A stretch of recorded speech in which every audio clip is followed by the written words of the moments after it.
Austin, I want to talk today a little bit about our long-term 30-year fixed product. I know a lot of people have been excited about that. Kind of that formal name is the DSCR product out there in the market, but it's a product that basically allows us to only really qualify off the rental income on the property. And I know that sometimes we've even done that product without even having an actual lease in place. We go by potential rent. So just wanted to see what you were seeing out there in that marketplace. I know a lot of people are excited about that. Maybe talk about what you're seeing out there. Yeah, definitely, Justin. So, there's four main reasons of why I've been getting calls on these 30-year products. The first would be, that the rate and term refinance. As we all know, rates are at their all-time low right now, and a lot of people are taking advantage on that. The second one is the cash out refinance. People that are already owning properties and may only have 50 to 60% equity in it, are sort of taking that. We can go up to 75% on the cash out, and they're sort of taking that extra cash that they have left in the equity to potentially buy another property with it and increase their leverage. The third one is purchases. We can go up to 80% on the purchase of a 30-year product. And they don't even have to have a lease in place on that 30-year. We just need it within 90 days of closing. And the fourth one that's been a hot topic lately is the Airbnbs. As we all know, hotel industries have sort of been seeing a hit from the Airbnb lately.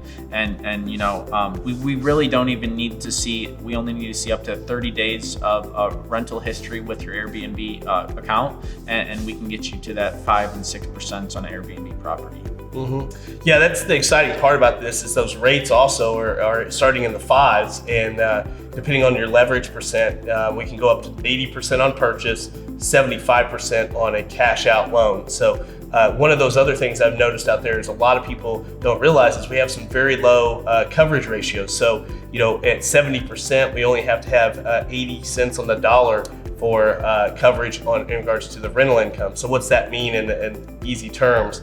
If you have $1,000 total principal, interest, taxes, and insurance payment, you could have as little as $800 a month on that property in income. And then the nice thing about that is we can count rental income from Airbnb. So it kind of takes away somebody that maybe says, they're self-employed or had some write-offs and tax returns that just didn't qualify for that traditional loan product, puts them very close to traditional Fannie Mae rates, and they're able to take advantage of a 30-year fixed. So are you seeing a lot of people do that on purchases, and maybe talk a little bit more on what people are doing on those purchases as well to do that from the start?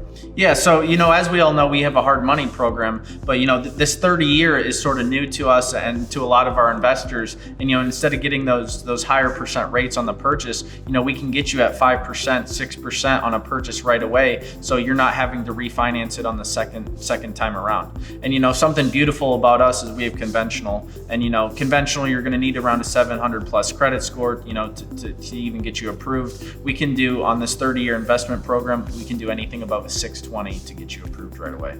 Yeah, that's the nice thing too, is there is some relaxed qualifications, and so it makes it a little bit easier to qualify on that. So also on the cash out portion of that, like you said, a lot of people are using that product to be able to go take cash out of a rental property that maybe has been producing for years, and they haven't been able to tap into it for a variety of income qualification reasons, because we really don't look at the global cash flow on that. We were only looking at that primary property that we're talking about, the subject property.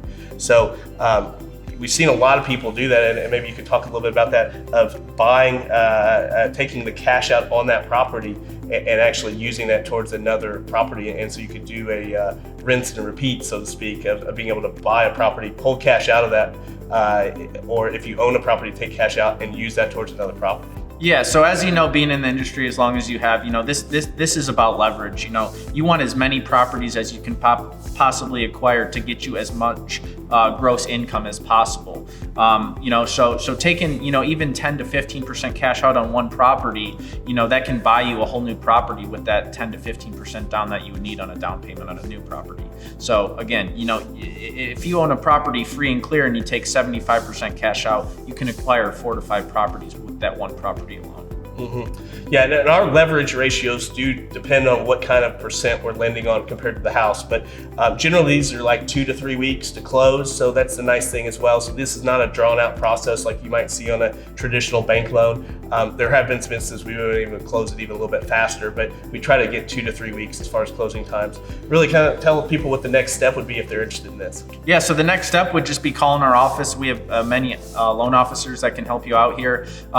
Really, it really is dependent upon the appraisal, and once we have the appraisal back, we can have it closed within a week. So that's where that 2 to 3 weeks comes from. Yeah, so 5-10 minutes on the phone should be able to get you pre-qualified, get you approved, and then 2 to 3 weeks from there to close. That's kind of the details of this product. Look forward to seeing what happens here in 2020. Yeah, thank you. Thank you. Yeah.